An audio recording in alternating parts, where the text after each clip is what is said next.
하나님의 은혜가 여러분들 가운데 함께 하시기를 주님의 이름으로 축원합니다. 원래 시편이 원래 5권으로 되어 있습니다. 5권으로 되어 있는데 1권이 1장부터 41장까지 오늘 이 말씀까지입니다. 그래서 13절 말씀은 이 시편을 편집하는 분들이 마지막 13절을 이렇게 첨가해서 한 권이 끝났다 이렇게 표시를 해주는 그런 내용입니다. 근데 시편을 읽다 보면 복에 대한 이야기로 시작하는 시편이 몇 편이 있어요. 예를 들면 우리가 시편 1편을 읽을 때 복 있는 자는 이렇게 시작하지요. 복 있는 자는, 복 있는 자 누가 복이 있습니까? 복 있는 자는 악인들의 꾀를 따르지 아니하고 죄인들에게 서지 아니하고 오만한 자의 자리에 앉지 아니하고 오직 여호와 율법을 즐거워하여 주야로 그 말씀을 묵상하는 자라고 그렇게 얘기를 하고 있어요. 근데 이렇게 복에 대한 복을 선포하는 걸로 시작되는 시편이 한 몇 편 되는데요. 31편 같은 경우도 이렇게 되었습니다. 허물의 사함을 받고 자기의 죄가 가려진 자는 복이 있도다. 죄가 가려진 자가 복이 있습니다.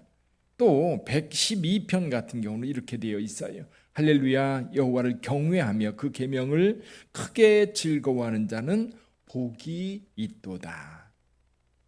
그래서 하나님의 말씀을 즐거워하는 자가 복이 있고요. 또 시편 119편 같은 경우는 이렇게 말씀합니다. 행위가 온전하여 여호와의 율법을 따라 행하는 자들은 복이 있으며, 말씀을 좋아하고 즐거워하고 그 말씀을 따라 사는 자가 복이 있다는 겁니다. 한 곳 더 있는데요. 시편 128편입니다. 여호와를 경외하며 그 길을 걷는 자마다 복이 있다. 근데 오늘 본문의 말씀은 누가 복이 있어요?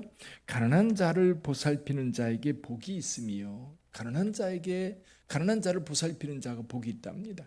다른 곳은 죄 사함을 받은 자, 죄와 함께하지 않고 오히려 하나님의 말씀을 따르는 자들의 복이 있다고 그랬는데 오늘 본문 말씀은 가난한 자를 보살피는 자가 복이 있답니다. 어떠세요? 여러분들은 가난한 자를 보살피고 있습니까? 이게 무슨 얘기일까요? 보살핀다, 가난한 자를 보살핀다. 이게 보살피다라는 말은 마스킬이라고 하는 단어를 써요. 마스킬은 실은 여러분 시편을 읽다 보면 마스킬이라고 하는 말이 나오는 경우가 있어요. 표제어로 나오는 경우가 있는데 그때 마스킬을 번역할 때는 교훈 이렇게 번역을 합니다. 교훈. 그래서 교훈으로 번역을 하는데 오늘 여기서는 그 교훈으로 번역된 말을 보살피다 이렇게 번역을 했습니다. 근데 여러분 여기 가난한 자를 보살핀다고 하는 행위 자체가요, 여러분 하나님의 말씀에 순종하는 겁니다. 자, 가난한 사람들은 가난한 자와 함께 하고 싶지 않아요. 최소한 자기 수준에 맞는 사람들하고 살려고 합니다. 그들과 어울리려고 해요. 또 한편으로는 자기보다 수준이 높은 사람들하고 어울리면서 내 레벨이 그 정도라고 하는 것을 사람들에게 보여주고 싶어 합니다. 그러다 보니까 가난한 자들을 살피고 가난한 자들과 함께 하려고 하는 사람들은 극히 소수예요. 하나님의 말씀을 따르고자 하는 자들. 오늘날 같은 경우는 그게 돈이 되면 그들과 함께 합니다. 즉 가난한 자들과 함께 하는 이유가 정말 그들을 향한 하나님의 말씀이 있어서 그들과 함께하고 그들을 돌보고 그러는 게 아니라 돈이 되니까 함께하고 또 사람들 앞에서 어떤 명예라든가 이런 것들이 함께하니까 그들과 함께하려고 하는 경향이 있어요. 근데 오늘 본문에서 가난한 자들을 보살피는 자에게 복이 있다 했는데 가난한 자를 보살피는 것은 단순히 그 행위로 끝나는 게 아니라 그 이면에 뭐가 있냐면 하나님의 말씀이 있습니다.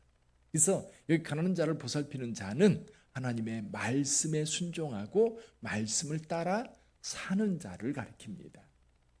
자, 이렇게 하나님의 말씀을 따라서 가난한 자를 돌아보는 자, 그에게 복이 있답니다. 어떤 복이 있습니까? 첫 번째 복은요, 재앙의 날에 여호와께서 그를 건지십니다. 재앙의 날, 어려움이 있는 날. 물론 우리가 살다 보면 재앙을 만납니다. 자연재해도 있고요, 그리고 인간적인 어떤 인공적인 재해도 있습니다. 재난도 있습니다. 근데 이 재난은 누구에게나 이렇게 피해가는 게 아니라 누구에게나 닥쳐요. 여러분 태풍이 불 때에 기독교인들은 싹 빼고 하나님 믿는 사람들은 싹 빼고 그렇지 않은 사람들만 해하면서 지나가나요? 그렇지 않거든요. 우리는 가끔 그런 생각을 해요. 애굽에서 이스라엘 백성들만 이렇게 그 지역은 보호하고 다른 데는 재앙을 내렸던 것처럼 오늘날도 하나님께서 그리스도인들은 그 재앙에서 벗어나게 보호해주고 그냥 넘어가도록 하는 것처럼 그렇게만 생각합니다. 물론 그런 경우도 있지만요. 대부분 다른 사람들이 당하는 것처럼 같이 당합니다. 같이 당해요. 그러다 보니까 그런 어려움이 있을 때 누구나 나를 좀 도와달라고 부르짖게 되어 있습니다. 하나님을 믿던 하나님을 믿지 않던 다른 신을 믿던 각자 자기가 의지하는 것을 향해서 나를 도와달라고 나를 구원해달라고. 왜냐하면 재앙이 몰려올 때 내 힘으로 거기서 벗어나기가 쉽지 않거든요. 이태원 참사 때도 그곳에 끼어있던 사람들 자기 스스로 헤어나올 수 없는 거예요. 세월호가 침몰할 때 그 속에서 살아남은 자들도 있지만 혼자 벗어날 수 없는 것. 그 힘이 누군가로부터 와야 되는데 우리는 부르짖습니다. 부르짖을 때 우리 하나님께서 그 재앙에서 건져주신다고 말씀하고 있어요. 사랑하는 성도 여러분, 우리는 늘 재앙을 만나기도 하고 재앙이 우리를 지나가기도 합니다. 특히 그때 여호와 하나님께 부르짖는 여러분 되시기를 바랍니다. 그리고 평소에 하나님께서 기뻐하시면 그를 건져주실 거예요. 사랑하는 성도 여러분, 우리 하나님께서 그러는 자를 돌보는 자, 하나님의 말씀에 순종하고 그 말씀을 따르는 자에게 복을 주시는데 재앙의 날에 건져주시는 하나님. 할렐루야. 저와 여러분들도 그 재앙의 날에 건져주셨기 때문에 오늘 여기 있는 거예요. 질병 때문이든 사고 때문이든 또 어떤 어려움 때문이든 우리 하나님께서 건져주셨기에 여기 계신 줄 믿습니다. 늘 그 하나님을 의지하고 살아가는 저와 여러분들이 되기를 바랍니다. 두 번째, 여기 복을 주시는데 어떤 복을 주시느냐 하면 병상에서 고쳐주신다는 거예요. 3절 읽어보죠. 3절 같이 읽어봅니다. 여호와께서 그를 병상에서 붙드시고 그가 누워있을 때마다 그의 병을 고쳐주시나이다. 할렐루야. 질병을 고쳐주시는 하나님. 여러분, 우리가 육체적으로도 병들기도 하지만 마음의 병도 있습니다. 사회적으로 병들기도 합니다. 여러 가지 우리를 힘들게 하는 이 연약함에서 우리가 벗어나야 되는데 그때에도 하나님께서 우리와 함께 하심으로 우리를 그 병상에서 일으켜 주시겠다고 약속하고 있어요. 그래서 우리 교회 같은 경우도 어떤 분이 어려움을 당하면 우리가 합심하여 하나님 앞에 기도합니다. 하나님께서 건져주셔요. 또 여전히 병원에 입원해 계신 분에게도 하나님의 은혜가 임하여서 온전한 치료와 온전한 회복이 있기를 바랍니다. 또 여러분들이 어떤 치료를 받으려고 준비 중에 있다면 우리 하나님께서 깨끗하게 치료해 주실 줄 믿습니다. 그런 은혜를 경험하면서 오늘 여기까지 왔어요. 하나님의 의가 그리고 하나님의 복이 함께하기 때문입니다. 근데 여기 병상에 누워있는 여기 이제 질병 가운데 있는 모습이 쭉 9절까지 계속 이어집니다. 자, 내가 어려움을 당하면요 주변 사람들이 어떻게 해요? 주변 사람들이 이제 긍휼히 여기는 마음으로 안 됐다, 그 사람에게 하나님의 은혜가 임했으면 좋겠다 이렇게 기도하는 사람들도 있지만 또 원수들은요 조롱합니다. 여기서 그런 얘기를 해요. 여기 5절에 보면 나의 원수가 내게 대하여 악담하기를 그가 어느 때에 죽고 그의 이름이 언제 없어질까. 그가 언제 죽고 왜 그 얘기가 나와요? 내가 지금 병상에 누워있거든요. 아, 저 사람 죽을 거야. 얼마 안 있어 죽겠지. 죽었으면 좋겠다. 아마 이런 바람으로 악담을 하고 더군다나 6절에 가면 거짓을 말하고 특히 어려움을 당하면 누가 어려움을 당하고 있으면 원수들은요 그 어려움을 그냥 긍휼히 여기고 덮고 함께 기도하고 그러는 게 아니라 그가 아픈 것에 대해서 막 떠벌리면서 이제 곧 그가 이런 이유 때문에 어려움을 당하고 있다, 하나님이 그를 저주했다, 하나님이 그를 건져주지 않을 거다, 그렇게 악담을 하면서 거짓말을 하면서 사람들의 마음속에 그 사람의 마음을 무너지게 만드는 겁니다. 또 사회적으로도 격리시켜요. 자꾸만 그 사람으로부터 멀어지게. 이게 사람들이 모인 곳에 그런 경우가 의외로 많습니다. 좋은 사람 그때 여기 보니까 여기 9절에 보니까 내가 신뢰하여 내 떡을 나눠 먹던 나의 가까운 친구도 나를 대적하여. 아마 뭔가 일을 도모하며 살아오다 보면 그런 경우 있을 겁니다. 정말 저 사람만큼은 나를 신뢰해주고 저 사람만큼 나를 믿어줄 거라고 확신했는데 내가 얼음을 겪으니까 확 돌아서서 언제 너와 친했느냐고 그렇게 외면하는 경우 의외로 많습니다. 그 직장에서도 더더욱 그러고요. 자, 그런 경우에 여기 7절에도 말합니다. 나를 미워하는 자가 다 하나같이 내게 대하여 수군거리고 나를 해하려고 꾀한다. 이거 뭡니까? 지금 병상에 누워 있습니다. 병상에 누워 있다면 왜 누워 있겠어요? 이 구약 시대에 이 이스라엘 백성들의 생각에는 하나님께 죄를 지어서 벌을 받아서 징계 차원에서 그가 병들었다고 생각하는 경우가 많았어요. 그러니까 일어나지 못할 걸, 이제 죽을 걸, 그러면서 악담을 하는 경우가 참 많은 거예요. 원수들까지도 그렇게 한다면. 그래서 예수님께서요, 이 중풍병 들린 사람을 들것에 들어가지고 예수님 앞으로 사람들이 데리고 옵니다. 그때 예수님께서 그 중풍병자에게 뭐라고 선포를 하느냐면요, 내 죄가 사함을 받았느니라, 이렇게 선포해요.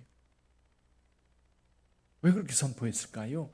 지금 중풍병 때문에 이 병에서 이 병을 고쳐달라고 왔는데 엉뚱하게 죄사함 받았다고 선언하는 거예요.